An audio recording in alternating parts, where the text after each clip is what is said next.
But I was thinking about this like a couple of weeks ago. I was like, you've got the three P's of the apocalypse in 2020. You've got politics, the pandemic, and police, and Hmm. that's what's happening in the US and throughout the world as well. But like definitely the police thing in the US. Like, how does that affect you, like personally? Like, how does that make you feel? I mean, racism has just gotten more blatant than ever in the world, and specifically in the UK, specifically in the US. Mhm. And I just, it's really sad, and it's terrible to see all of the terrible things that are happening and the people that have been killed in this process, and just because of the color of their skin. And it's been happening for a long time, and it's continuing to happen. And I'm just proud that people are actually standing up, because there was a time where people would be found in the morning hanging from a tree, and people wouldn't say anything, and people wouldn't care, or it wouldn't spread around to really spread awareness to try to find out what happened and who killed this person, and that it was a hate crime, and now that people are actually waking up and seeing that these things are happening, where a lot of people would try to say, oh, racism doesn't exist before, and now people can clearly see, oh no, it does exist, it's happening, and it's a very real thing. And it's so sad, and it's so terrible, and it's heartbreaking, and it's disgusting, but I'm just glad that the whole world is here to witness this, so that we can move on and we can actually make a change. What sort of tangible things can I do as like a white person to help um things move forward in a good and positive way? Because it is a question I've kind of asked myself throughout this, because the conversation has been so much deeper. I would say that it's really important to educate. That's the most important thing that we need to do. We need to learn about what has happened in order to move forward from what has happened, to educate ourselves on what's happening in the world, to educate ourselves on what has happened, on slavery, on segregation, on systemic racism, um, and just all the different ways that the system has been used to make sure that the people of color suffer more in each culture, all over the world, everywhere.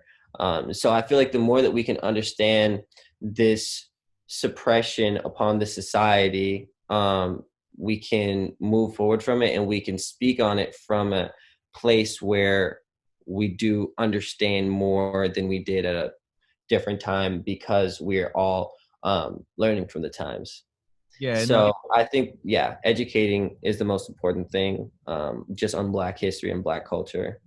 like knowing the way the albums are generally recorded, like they're normally recorded about a year before they come out, like sometimes. But like with everything that's happened this year, is it really difficult for you to create like tracks or art in any way, shape, or form without it being educated by the politics and the racism and and stuff like that's happening?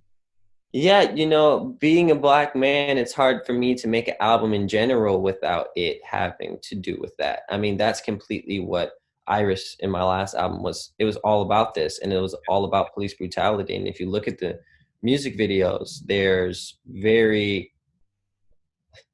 extreme hints to what the album is about and what it's talking about. And it's very much so hard to create anything, regardless of these times or not. It's hard to create any type of art that doesn't have this um, at the forefront of it.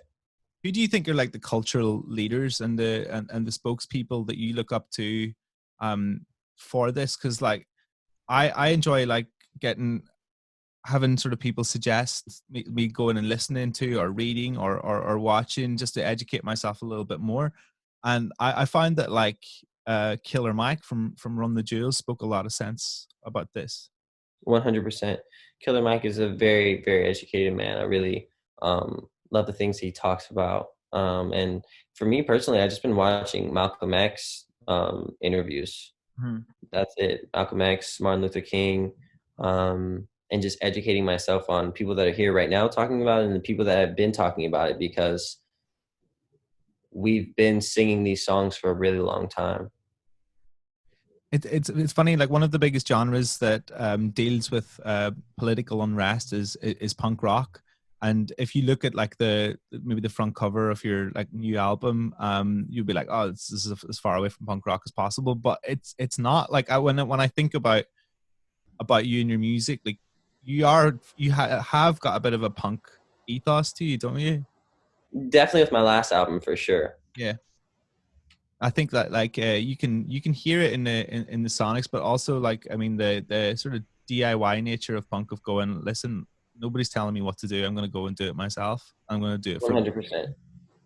um 100%. well, I've also noticed both of us are radio hosts. You've done like a show on Beats now, haven't you?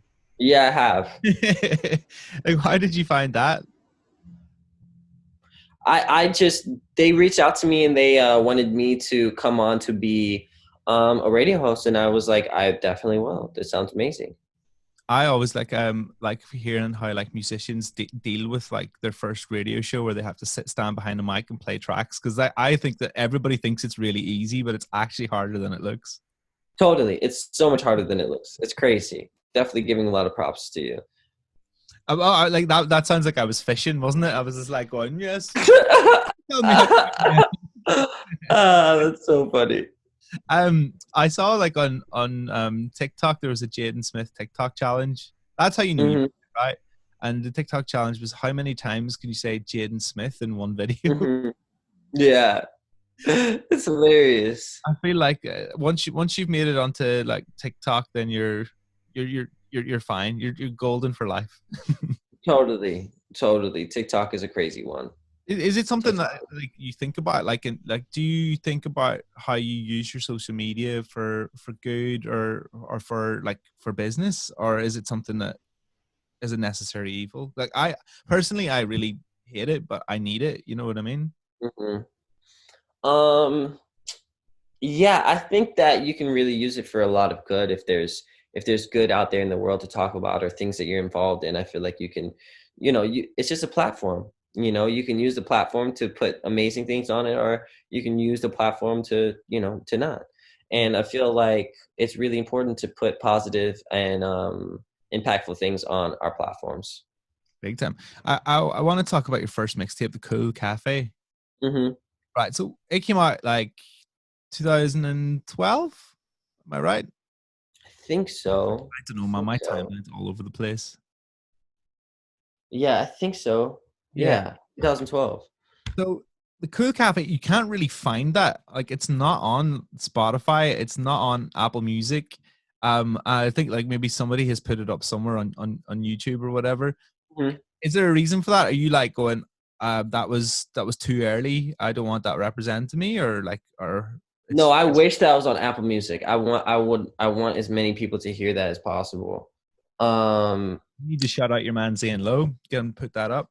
Yeah, it has samples in it that it can't be cleared. There's a lot of, every song is someone else's song. No, okay. Oh, so, yeah, like surely you can clear that in like 2020, where you can just like go here, take. I hope I'll go through and try, but there's like every song, like Purity Bring, Cudi, there's all these different artists. Surely of all the people it'll clear it, Kid Cudi, like, yeah, I'm sure Cudi would probably clear it, but then I have to clear the other 16 songs, so that's why it's still on the internet. Dope that you've got Purity Ring on there. I haven't heard that track. Like, I'm a big Purity Ring fan. I love the darkness and the macabre of like their music. Totally. They're awesome. What was that? What was it like putting together that mixtape? It must have been really fun. Like it being your first like piece of music that was out in the world. Yes, it was really fun. It was like the start. It was the start. It was the full-fledged beginning of just the whole vibe. And yeah, I'm just happy about it. That was fun. I was like thinking, right, like it must be hard for you to shock like your family, right? Because like when I started playing music, right, I would like shock my mom by coming home dressed in military gear and like have things pierced and just like look really weird. And mom would be like, going, what the fuck are you doing? Whereas like your mom was in a metal band, like she was in a proper hardcore like metal band. It must be really hard for you to like shock your mom by like going like, this is what I'm doing. And she's like, well, do you know what? Hold my devil horns. Like, yeah, totally. Yeah, no, like it's definitely hard to shock them for sure. what like I haven't actually like listened too much to your mom's metal band. Have you ever seen them play? Yeah, I Like was on tour with them for a long time.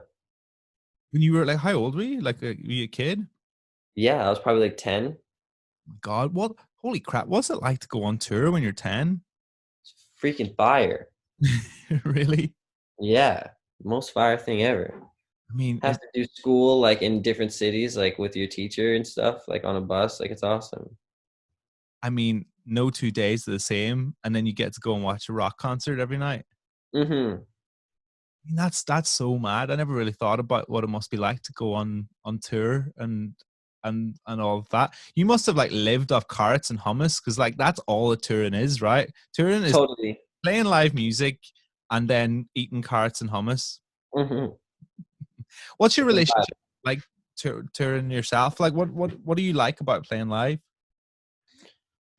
Um, it's just fun. I like to get in front of the fans and to play music, and it's just a lot of fun.